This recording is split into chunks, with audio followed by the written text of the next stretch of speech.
પ્રશ્ન 1. રે પંખીડા સુખથી ચણજો કાવ્યના કવિનું નામ શું છે? એ. પ્રેમાનંદ, બી. સુંદરમ, સી. કલાપી, ડી. દલપતરામ. સાચો જવાબ છે સી. કલાપી. પ્રશ્ન 2. કવિએ પોતાને કોની સાથે સરખાવ્યા છે? એ. ગાય, બી. ઉપવન, સી. કુદરત, ડી. માળી.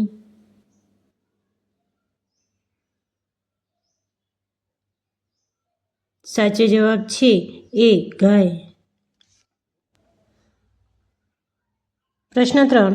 કવિનું ઉપવન કોના માટે હંમેશા ખુલ્લું છે? એ. બાળકો, બી. પંખીઓ, સી. પતંગિયાઓ, ડી. ગ્રામજનો.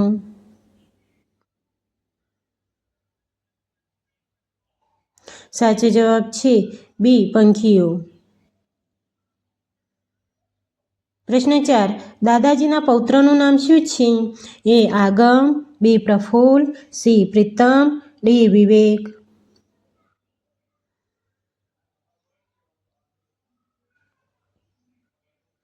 સાચો જવાબ છે ડી. વિવેક. પ્રશ્ન 5. દાદાજીના પત્રથી વિવેક કરતાં વધુ નવાઈ કોણ અનુભવશે? એ. તેના શિક્ષક, બી. તેના મિત્રો, સી. હોસ્ટેલનો ચોકીદાર, ડી. વિવેકના પપ્પા. સાચો જવાબ છે બી. તેના મિત્રો. પ્રશ્ન 6. પત્રમાં શાના કૌશલ્યોનું મહત્વ છે? એ. સુંદર અક્ષરોનું, બી. કહેવતોનું, સી. લખવાનું, ડી. મીઠી ભાષાનું.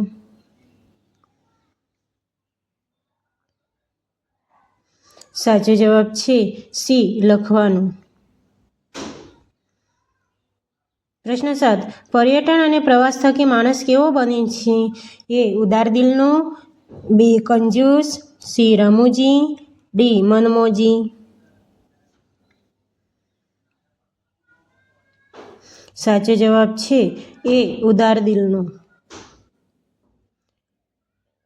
પ્રશ્ન 8. હિમાલયનો પ્રવાસ પુસ્તકના લેખક કોણ છે?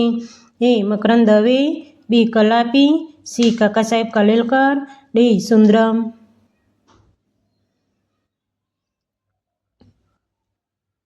સાચો જવાબ છે સી. કાકા સાહેબ કાલેલકર. પ્રશ્ન 9. દાદાજી વિવેકના કહેવાથી શેમાં રસ લેતા થયા? એ. પ્રવાસમાં, બી. નવલકથા વાંચવામાં, સી. મોબાઈલ ફોનમાં, ડી. સારી ફિલ્મો જોવામાં. સાચો જવાબ છે ડી. સારી ફિલ્મો જોવામાં. પ્રશ્ન 10. ફિલ્મ શાનું એક સબળ માધ્યમ છે? એ. જાહેરાતનું, બી. અભિવ્યક્તિનું, સી. અભ્યાસનું, ડી. સંસ્કાર આપવાનું.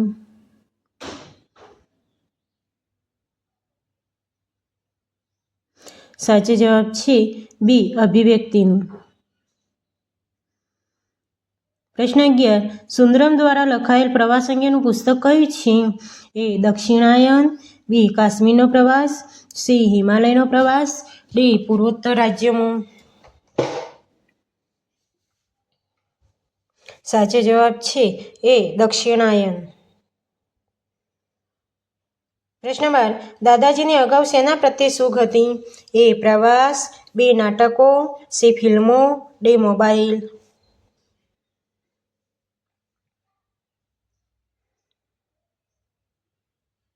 સાચો જવાબ છે સી. ફિલ્મો.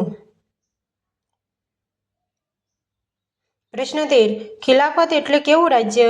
એ. ખરીદેલું રાજ્ય, બી. ખલીફાનું રાજ્ય, સી. વિરોધી રાજ્ય, ડી. મુસ્લિમ રાજ્ય.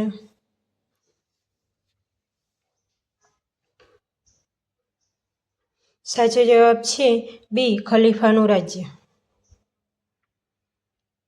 પ્રશ્ન 14.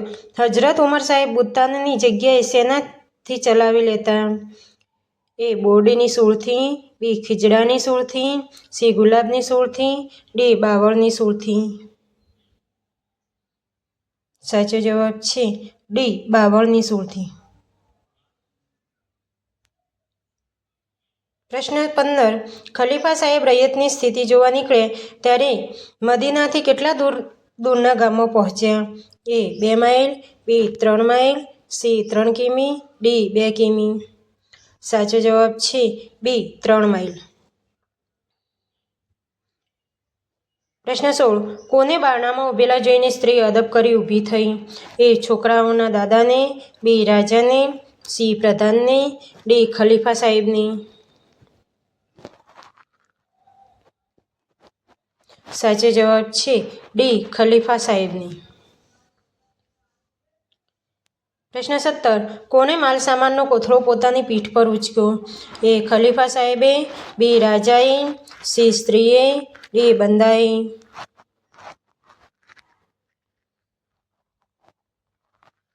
સાચો જવાબ છે એ ખલીફા સાહેબે.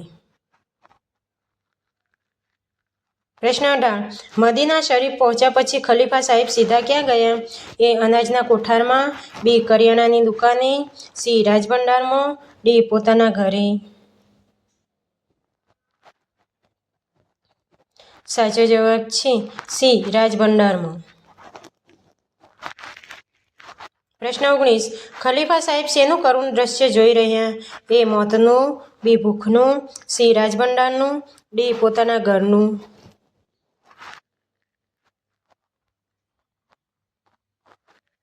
સાચો જવાબ છે બી ભૂખનું.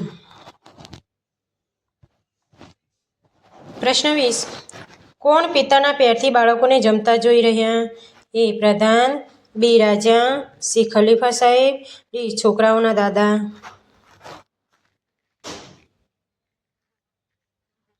સાચો જવાબ છે સી ખલીફા સાહેબ. પ્રશ્ન 21. કાશીધામથી ગંગાજળ લઈ યાત્રાળુઓનો સંઘ ક્યાં જતો હતો? એ રામેશ્વર, બી ઓમકારેશ્વર, સી સોમનાથ, ડી હરિદ્વાર. સાચો જવાબ છે એ રામેશ્વર. પ્રશ્ન 22. યાત્રાળુઓના સંઘને રસ્તામાં કયું પ્રાણી ધગધગતી ધૂળમાં પડેલું દેખાયું? એ ગાય, બી કૂતરું, સી બળદ, ડી ગધેડું.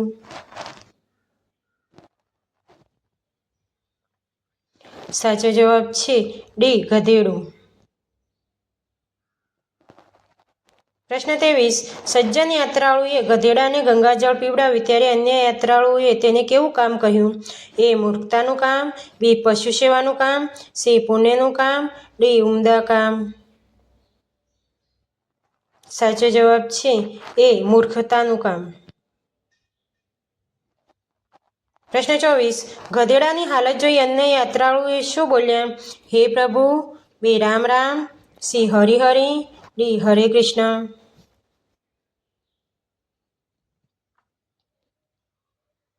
સાચો જવાબ છે સી હરિ હરિ. પ્રશ્ન 25. યાત્રાળુઓનો સંઘ ચાલતા ચાલતા કોનો ઘોષ કરતો હતો? એ પ્રભુ નામનો, બી હરિ નામનો, સી રામ નામનો, ડી કૃષ્ણ નામનો. સાચો જવાબ છે બી હરિ નામનો.